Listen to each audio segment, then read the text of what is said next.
Alright, so I wanted to make a positive video about Nipsey Hussle. And if you don't know who Nipsey Hussle was, well, he was basically a hip hop artist that was very focused on entrepreneurship and actually furthering his entire mindset and actually spreading awareness about business ownership, real estate, and a whole bunch of things, because he used his platform as an artist, as a rapper, to actually talk about real estate ownership and actually going around and buying businesses and actually focusing on the longevity of things, which is very special, because when you really listen to rap music, all you really hear is, oh my gosh, big booty, big chains, diamonds, and a whole bunch of things. But he cared about those things too, obviously, but he mainly focused on actually spreading a positive message. So I really wanted to take what he's actually said while he was alive and actually take that, okay, and actually make a video about his top 7 lessons that he actually left behind when it comes to entrepreneurship, ownership, and a whole bunch of other things. So the first one I want to talk about is actually called Hustlenomics. If you don't know what that means, it's okay. I didn't when I actually read it the first time. It actually means that a lot of people out there, they focus on getting to the top way too quick and skipping a whole bunch of steps. Now,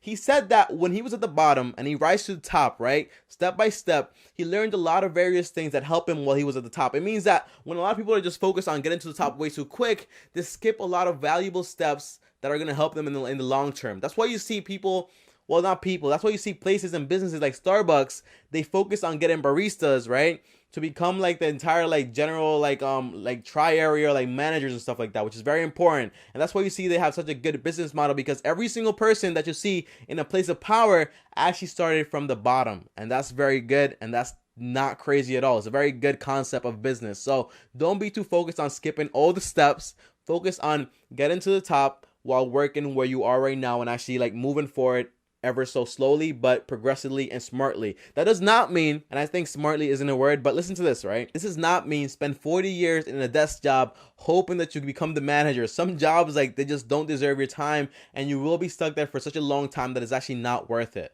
okay? Now, the second thing I want to talk about is actually on turn up versus own up, right? And he talks about how it's not cool to own a whole bunch of jewelry, cars, like big booty girls, and a whole bunch of things, not own them. I don't want to say that, I'm gonna get in trouble, right? Not own them, but he says that it's not cool to have jewelry and like just go to the club and waste a whole bunch of money when you don't even own a fourplex or a duplex or any type of real estate. And he says that if you don't own any of these things, then you're not a real hustler, because you're not thinking about longevity and you're not thinking about ownership, because all you're doing is you're focusing on buying liabilities and not assets. So for example, right, one person that does this very well is Mayweather, right? And also Rich Dad Poor Dad. If you guys read that book also, you guys know what I'm talking about. Basically, you see Mayweather, right? He has a whole bunch of chains. He lives his lifestyle. He has like a strip club. He's always in Las Vegas. He's always experiencing a whole bunch of things. You see him always in a private jet, and his lifestyle seems amazing, right? Not my type of lifestyle. I'm really not into that, but it seems amazing, right, from the outside perspective. But Mayweather earns so much money and he made so many smart investments that if his investments pay him like around, I think he said like 1 to 2 million every single month. So imagine like having that money coming in from your investments every single month, and you don't even have to work for that money. That means that he has money that he can actually blow without actually touching his capital.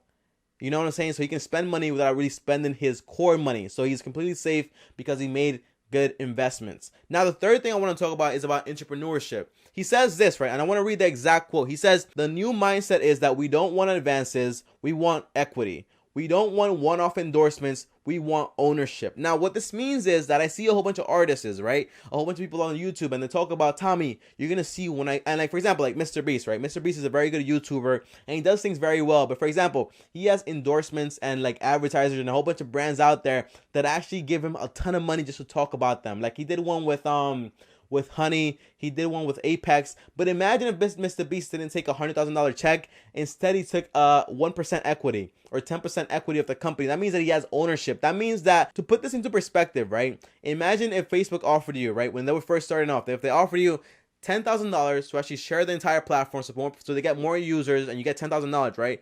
But imagine if they offered you, instead of that money, they offered you 10% of the company, right? How much money would you actually have if you own 10% of Facebook now?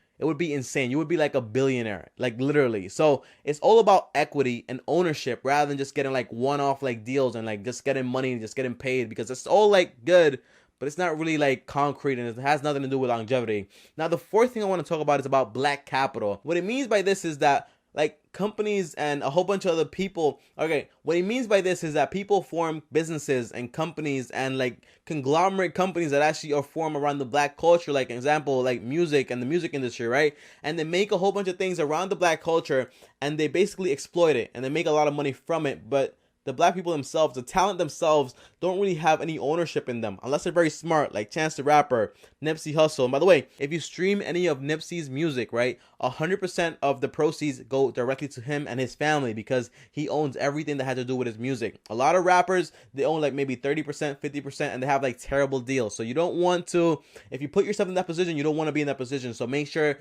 that whatever you're doing, you have ownership. That goes for you guys that are in businesses. That goes for you guys that are trying to become rappers, musicians, whatever you're trying to become.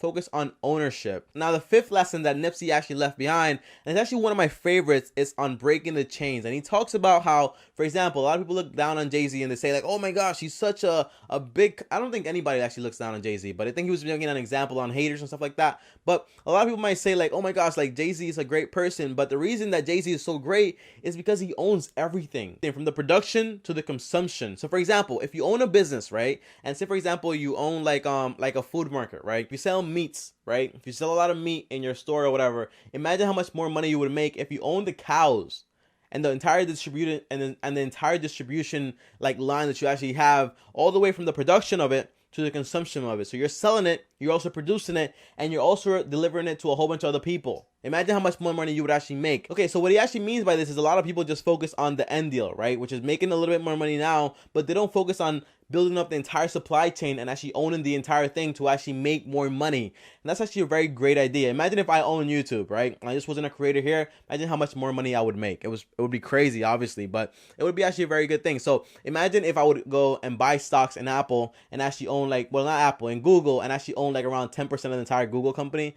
Imagine I could do that one day. That would be crazy, right? And now the sixth one is on creating value using scarcity tactics. Now, if you don't know what scarcity is, right? It's basically when people use marketing tactics that are scarcity based, like for example, oh my gosh, you run out of time. If you run out of time, you won't be able to purchase the product. Oh my gosh, we only have 10 shoes left. If you don't buy it now, you probably won't ever get it again. Oh my God, the new Jordans are out. They're not going to come out again. Oh my gosh, it's all about scarcity. It's all about not being enough supply for the demand. And that's what happened. So Nipsey Hussle actually made 1,000 mixtapes, like physical copies, and sold them each for $100. I think that's like, when you times it, when you do the math, that's $100,000 like in mixtapes. That's like by selling 1,000. I think Jay-Z bought like 100. That's like $10,000. And he actually used all the money that he actually made from that. By the way, he sold out in the first day. He actually used all the money to actually fund his independent label. So that's how he owns all the music that he actually produces, because he owns his entire label. And he used the money by using scarcity tactics to actually get the money, get people to buy, and actually used it for an investment, not just to blow it off in a club or something like that. Now, the seventh one and the final one is on owning real estate. He says that I own the block which I used to hustle on. And if you don't know what hustle is, I'm not going to say here because it's not appropriate. Go research it. I'm pretty sure all you guys are adults, so you guys know exactly what hustle means, right? But basically he says that when he was growing up, like doing that bad stuff, selling drugs and a whole bunch of things, right?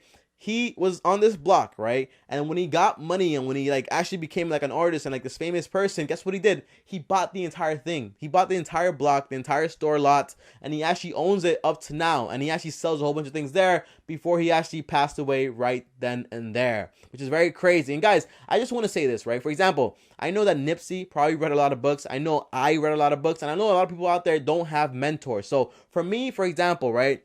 What really changed my life around from like buying Jordans every single day and just like wasting my time every single day was reading a lot of books. And a lot of people don't actually think about this, you know, and I personally don't like reading books, so I like listening to them more. So I use audiobooks, and I actually have a link down below in the description that actually, if you click it, you get 2 free audiobooks and 1 full month at Audible with Amazon, and you can actually start reading books about entrepreneurship, about starting businesses, about how to make a budget, about whatever exactly you want is out there. Somebody has written a book about it. And one of the most interesting things about this is that, guys, I think about reading a book is like reading somebody's entire life in like 2 hours and having all the experiences that actually matter in your entire lifetime without actually having to go through the entire thing. Guys, my name is TommyBryson. If you don't know me, you know me now. Thanks for watching this video. If you guys have any other suggestions on rappers or people that you want me to do videos like this on, let me know in the comments down below. I'll see you guys next time, and peace.